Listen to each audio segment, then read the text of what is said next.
est-il permis de prier Marie? Mais elle est morte. On ne prie pas les morts. Parce que le problème, prier Marie pose problème chez nos frères protestants et évangéliques. Parce que selon la parole de Dieu, selon l'Ancien Testament, vous n'invoquerez pas l'esprit des morts. Ils ont raison. Maintenant, nous, c'est de savoir si Marie est vivante ou elle est morte.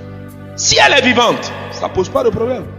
Mais si elle est morte, ça pose problème. Et même les apparitions, ça pose problème. Non, c'est une déesse, c'est le démon. Mais le problème d'apparition, mais ce n'est même pas à notre temps. Jésus lui-même a confirmé que les apparitions sont une réalité. Dans Matthieu chapitre 17, sur le mont de la transfiguration, le mot qui est utilisé, Élie et Moïse apparus.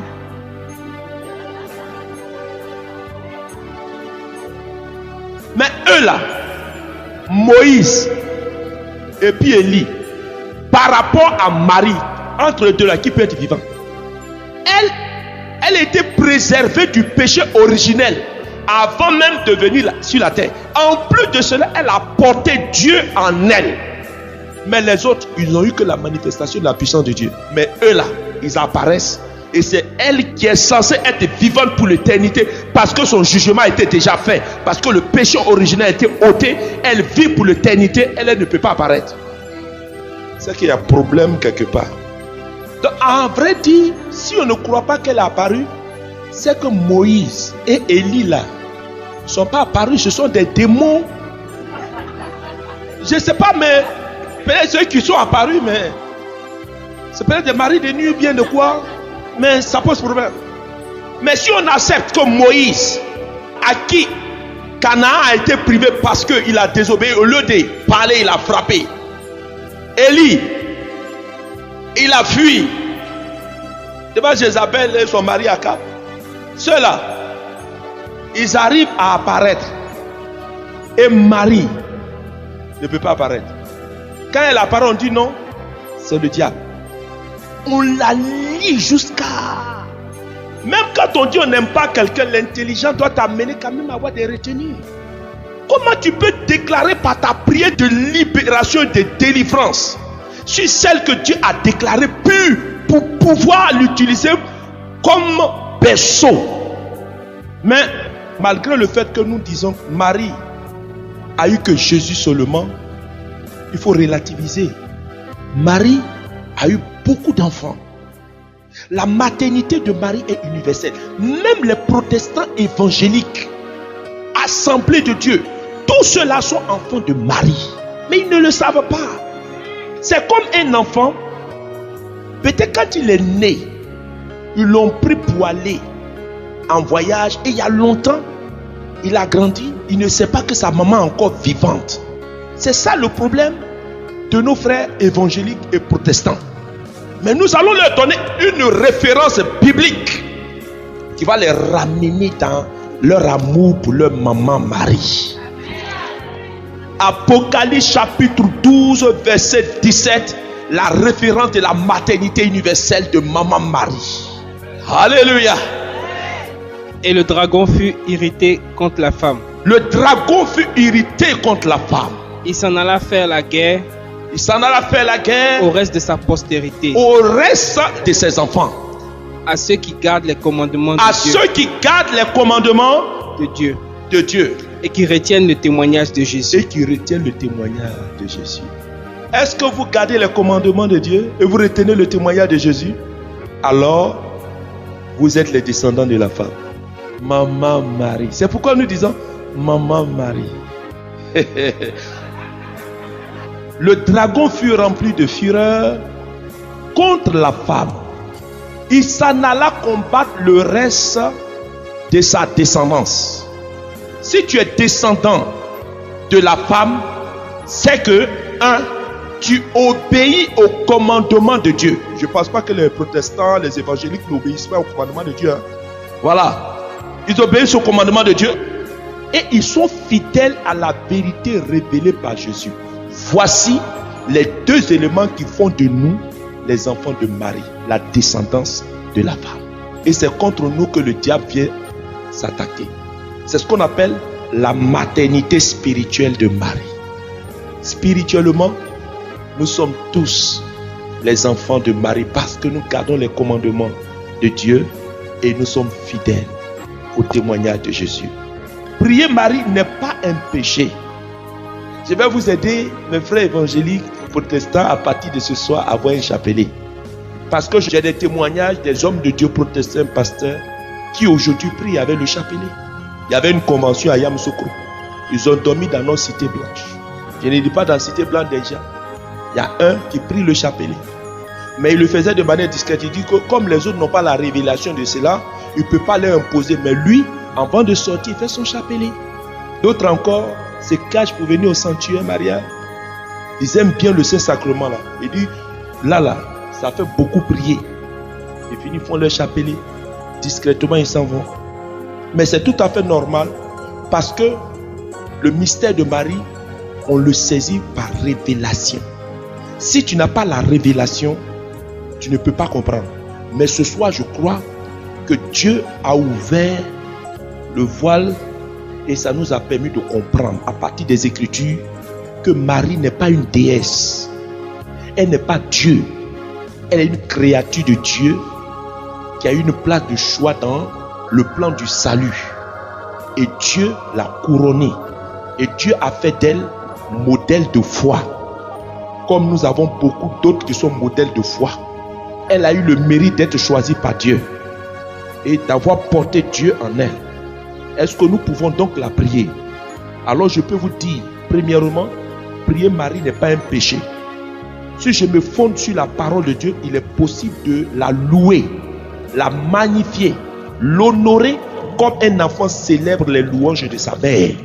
Il est permis de louer Marie. Il est permis de célébrer Marie. Il est permis d'honorer Marie. Il est permis de la vénérer. La seule chose qui est formellement interdite, c'est d'adorer Marie. C'est d'adorer Marie. Parce que l'adoration revient à Dieu seul. Mais beaucoup de chrétiens catholiques, ils expriment par leur attitude une forme d'adoration, ce qui n'est pas bon. Parce que l'adoration, c'est s'incliner, se courber, se prosterner. Quand tu vas devant une statue et tu te mets à genoux, tu te courbes, ça c'est une forme d'adoration. Il faut éviter ça. Parce que pour quelqu'un protestant qui te voit faire ça, pour toi tu ne fais pas d'adoration. Tu es en train de la vénérer. Mais lui qui est là-bas, il regarde ton attitude et se dit, tu es en train de poser un acte d'adoration. Donc il faut éviter ça. Voilà. Sinon, il faut la vénérer. Il faut l'aimer. Parce que Dieu l'a aimé, Dieu nous l'a donné. En permettant les apparitions, Dieu révèle le don que Jean a fait à Marie au pied de la croix. En permettant que Marie vienne encore dans ce monde porter le message du Christ. C'est une manière pour nous, c'est une manière pour le Seigneur de réaffirmer le don de Marie à l'humanité, comme il a donné au pied de la croix. Parce que Jean est la préfiguration des croyants, ceux qui aiment le Seigneur, qui s'attachent à Jésus, qui vont jusqu'au bout. Et Dieu leur donne Marie, pour que Marie nous soutienne. Qui mieux que Marie connaît Jésus? Et c'est elle qui nous dit les sentiments du cœur de Jésus. En ces temps qui sont les derniers dans les différentes apparitions, elle ne cesse de dire, écoutez ce que Jésus dit, marchez selon la parole de Dieu. Elle nous invite à vivre une vie chrétienne authentique. Nulle part Marie n'a dit, adorez-moi. Elle n'a jamais dit ça. La preuve en est, même les Saintes Écritures démontrent dans Luc chapitre 1, le verset 48-49. Parce qu'il a jeté les yeux sur sa... Parce qu'il a jeté les yeux sur sa servante. Car voici désormais toutes les générations me diront bienheureuse. Ça c'est louer Marie. Quand je dis qu'elle est bienheureuse, c'est une manière de la louer, c'est une manière de la célébrer, c'est une manière de l'honorer, c'est une manière de dire ses louanges, de dire ce que Dieu a fait pour elle. Et c'est ce que la parole de Dieu nous recommande. Toutes les générations me diront bienheureuse.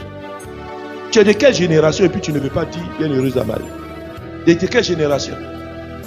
N'obéis pas à la prédication d'un homme de Dieu. Ne suis pas la doctrine d'un homme de Dieu, mais suis la doctrine de la parole de Dieu. Ce que la parole de Dieu te dit, c'est ce qu'il faut faire. Moi, je suis catholique. Si ce qu'on me dit à l'église catholique n'est pas conforme à la parole, je ne fais pas. Voilà. Même si ça vient du pape.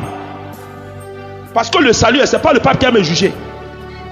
Donc il y a beaucoup comme ça qui laissent certains serviteurs de Dieu leur priver l'amour maternel de Marie. Et puis ils sont là, ils ne disent rien.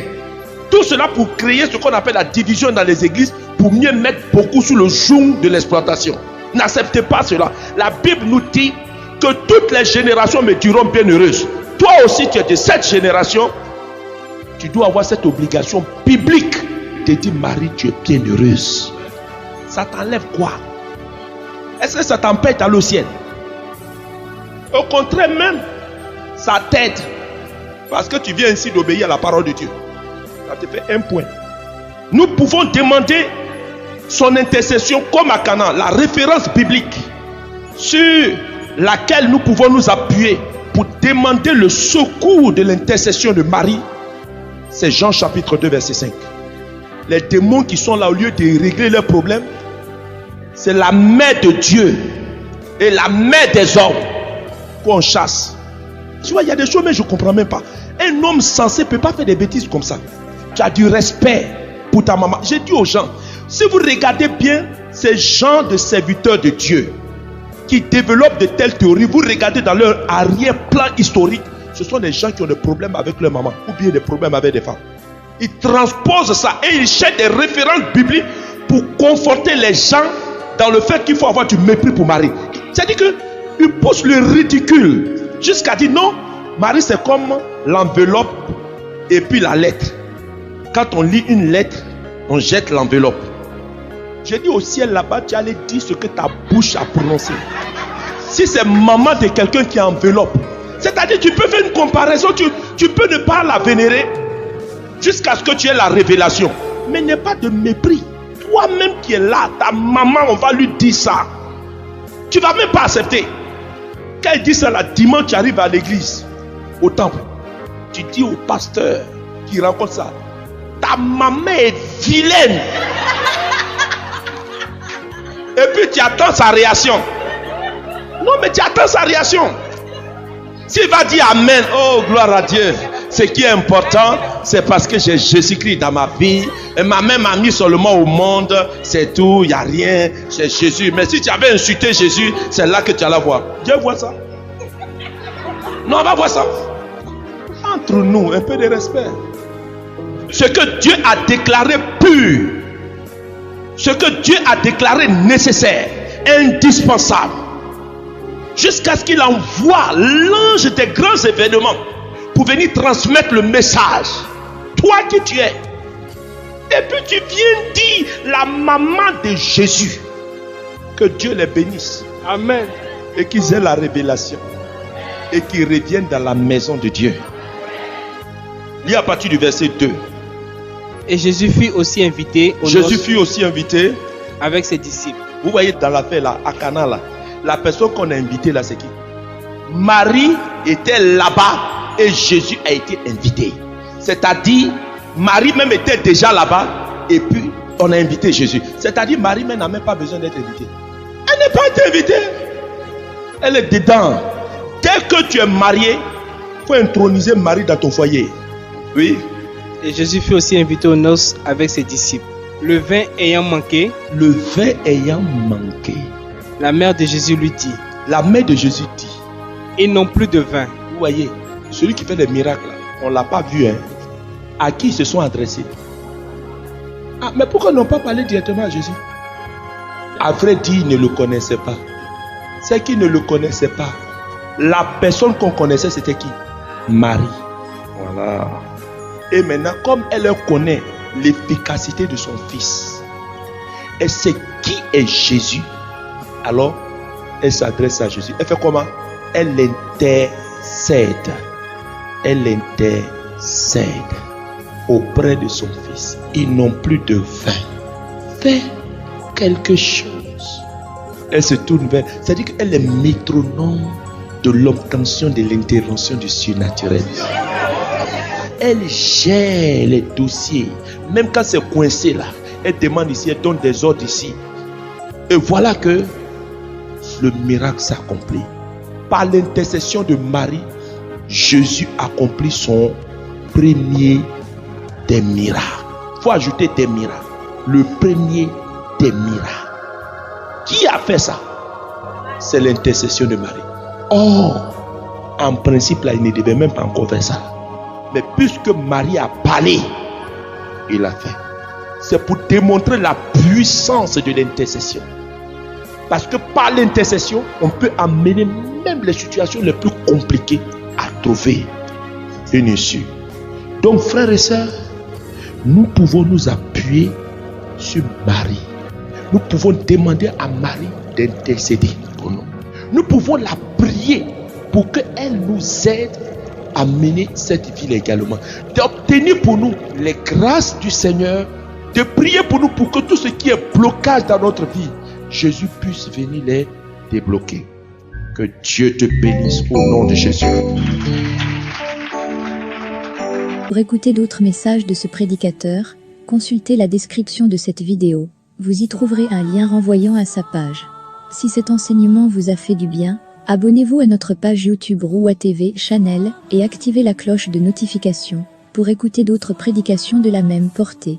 Que Dieu vous bénisse.